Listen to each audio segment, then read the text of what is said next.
Bonjour à tous et merci d'être fidèles à notre rendez-vous avec la Tribune Business. J'ai le plaisir d'accueillir aujourd'hui Agnès Bruat, directrice générale de MetLife France, assureur américain, mais présent en France depuis une cinquantaine d'années. Alors, dans le contexte qu'on connaît où le mot risque et inquiétude fait partie, je dirais, tout simplement du quotidien, vous êtes résolument engagé vers la protection, l'assurance. Concrètement, ça veut dire quoi exactement ? MetLife France, comme vous l'avez dit, est présent en France depuis plus de 50 ans. Historiquement, nous sommes présents sur l'assurance emprunteur et plus récemment sur la prévoyance des entrepreneurs et des salariés. Nous travaillons avec de nombreux courtiers et conseillers en gestion de patrimoine qui sont indépendants de MetLife France et nous distribuons donc ces produits. Et on a une particularité chez MetLife, c'est-à-dire qu'on est sur des risques, soit des risques aggravés de santé et on couvre également des capitaux très élevés, également par exemple des risques, que ce soit risque de séjour, risque de sport particulier. Pardon de vous interrompre, vous protégez plus l'entreprise ou son ou ses dirigeants ? Voilà, alors c'est important, merci pour la question. En fait, on protège vraiment les personnes. On fait uniquement de l'assurance de personnes. Nous ne faisons pas du tout d'assurance de biens. Et l'idée, c'est vraiment de protéger l'entreprise contre le risque, par exemple, d'invalidité ou de décès ou d'incapacité du dirigeant. On parle beaucoup de la création d'entreprises, tant mieux. On parle un peu moins de la disparition des entreprises, sauf que ça peut arriver qu'elles puissent faire faillite. Mais c'est souvent ou parfois lié, effectivement, à des problèmes personnels, peut-être de son PDG ou d'un cadre clé. Mais est-ce que culturellement, le chef d'entreprise français, est-ce qu'il pense à ça quand il crée son entreprise ? Alors, non, justement, parce que souvent, les dirigeants, les chefs d'entreprise vont penser aux assurances qui sont obligatoires, comme par exemple la responsabilité civile professionnelle ou le fait d'assurer les biens de son entreprise. Mais la prévoyance individuelle n'étant pas une assurance obligatoire, c'est vrai que finalement, les dirigeants, et d'ailleurs tout un chacun, souvent n'y pensent pas, alors qu'en réalité, le capital humain est une des premières richesses, une des plus importantes richesses de l'entreprise. Et c'est vrai qu'il y a aussi un autre élément. En France, finalement, l'assurance, la santé, toutes les questions autour de la maladie, autour du décès sont un petit peu tabous, ce qui n'est pas forcément le cas dans d'autres pays. Peut-être un peu en train de changer, compte tenu du contexte. Je pense à la pandémie, par exemple. Peut-être que toutes ces notions-là ont probablement un peu évolué ou progressé plus que traditionnellement. Non ? Oui, tout à fait. On constate quand même que les personnes, effectivement, qu'il y a une prise de conscience suite à la pandémie et que les personnes, quand même, se posent plus des questions, en tout cas, interrogent les courtiers. Mais voilà, on pense qu'il y a encore énormément d'efforts, de pédagogie à faire pour faire prendre conscience de ce risque qui est bien présent, malheureusement. Alors, c'est une prévoyance individuelle, au fond. On pourrait définir ça un peu comme ça. Comment ça se passe ? Comment ça se déroule ? Je dirais, le chef d'entreprise qui fait appel à vos produits, comment ça se passe de A à Z ? Déjà, ce qui est important de dire, c'est que ça peut être le dirigeant, mais pas forcément.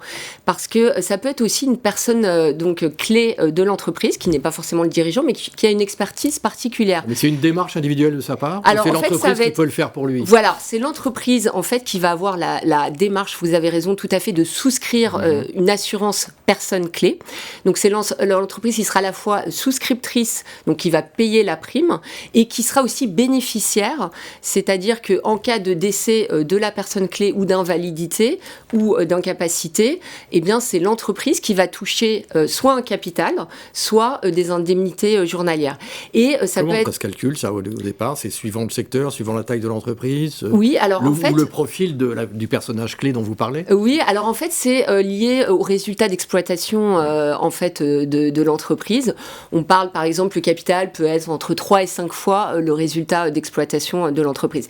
Et ça, c'est le critère, effectivement, parce que j'allais vous demander combien ça coûte, finalement. Voilà. Bon, c'est un peu du sur-mesure. Alors, c'est tout à fait du sur-mesure, parce que ça dépend, comme vous le dites, à la fois de la situation financière, évidemment, de l'entreprise, mais également de la personne, puisque, en fait, chez MetLife, on a vraiment une approche tout à fait personnalisée du tarif, qui dépend de l'âge, des activités de la personne, de son état de santé, etc. Ça veut dire que vous faites une enquête très approfondie, par exemple, sur l'état de santé, comme le font, par exemple, une compagnie d'assurance. Oui, alors on a en fait des questionnaires de santé, vous avez des une questionnaires validation médicaux. officielle pour faire ce genre de démarche. Tout à fait. Alors en fait, la souscription chez nous se fait très rapidement, elle est complètement digitalisée et donc on y a intégré un questionnaire de santé qui est digital. Donc la personne, en fait, répond à des questions de manière dynamique. Si la personne a une pathologie, déclare une pathologie, on va lui poser d'autres questions. Et on essaye en fait de simplifier au maximum la vie des entrepreneurs et des dirigeants parce qu'on sait que c'est des personnes très occupées qui n'ont pas beaucoup de temps. Et donc on a aussi une simplification. Par exemple, jusqu'à 2,5 millions, on ne demande pas de justificatif dans nos rapports moraux et financiers. Pourquoi un chef d'entreprise hésiterait, je dirais, à faire appel à vos produits ? Parce que ça coûte très cher ? Alors écoutez, non, ça coûte pas très cher. Si je vous donne un exemple, une personne... Oui, un ordre de grandeur. Voilà, un ordre de grandeur. Une personne de 40 ans dont l'entreprise souhaite donc se couvrir pour la disparition, en tout cas les problèmes de santé de cette personne pour un capital par exemple de 1 million d'euros en décès, ça va coûter à l'entreprise 1 000 euros par an. À peu près, c'est un ordre de grandeur. Donc finalement, par rapport au risque, parce que quel est le risque finalement ? En cas de disparition du dirigeant, il peut y avoir une perte de confiance et donc une diminution du chiffre d'affaires, perte de confiance des clients, des fournisseurs, des investisseurs. Et puis, il faut pouvoir, quand la personne disparaît brutalement, trouver des solutions pour remplacer la personne. Donc, ça génère des frais, bien sûr. Et le deuxième risque, en fait, pour l'entreprise, c'est le risque de la valeur patrimoniale, puisqu'en fait, parfois, il y a vraiment des dirigeants qui sont les clés de voûte de l'entreprise et lorsqu'ils disparaissent, eh bien, ça peut influer sur la valeur patrimoniale. Parce que votre objectif, pardon de vous interrompre, c'est la pérennité de l'entreprise. Absolument.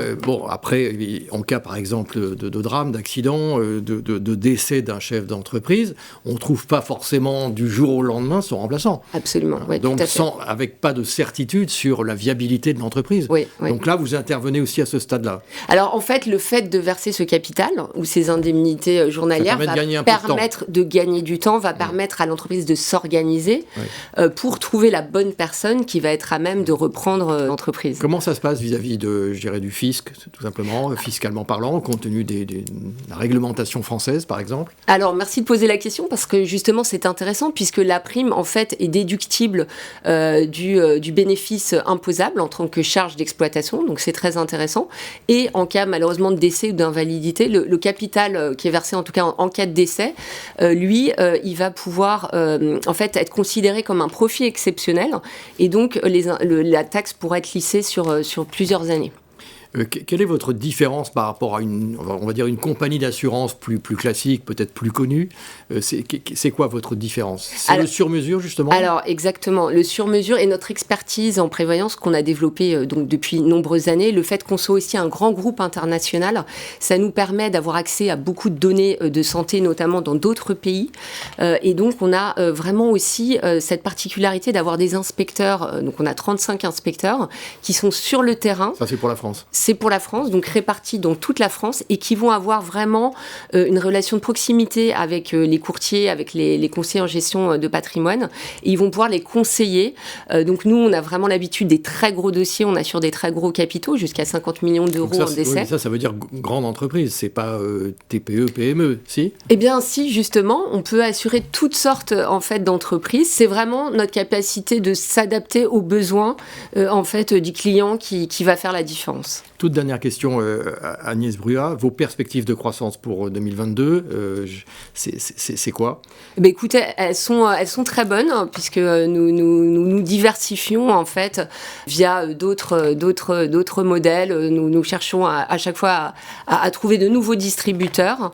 Avec donc, des partenariats ? Des partenariats différents. Donc nous avons des perspectives très, très positives de croissance pour 2022. Merci beaucoup Agnès Brua, directrice générale de MetLife France. Merci en tout cas d'être venue nous voir aujourd'hui. Très bonne journée à vous. Merci.